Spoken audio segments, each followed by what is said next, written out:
everyone, ako po si Jane Mark. May-ari po na one-way car wash. Located po siya sa malapit sa Cavite State University. Along highway lang po siya. Ini-invite po namin kayo na pumunta dito para i-try yung service natin. Actually, hindi lang siya car wash. Hindi lang po siya cargo. Meron din po kami yung system. Pangalan niya po ay One-Way Foods. So later, mag-serve po kami na rice na box. Kasi mapakal mga foods para po sa mga student.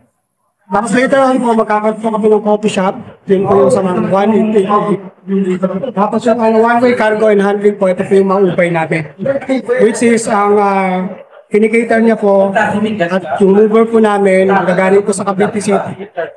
Tapos passing beacon po siya papunta Las Lapas.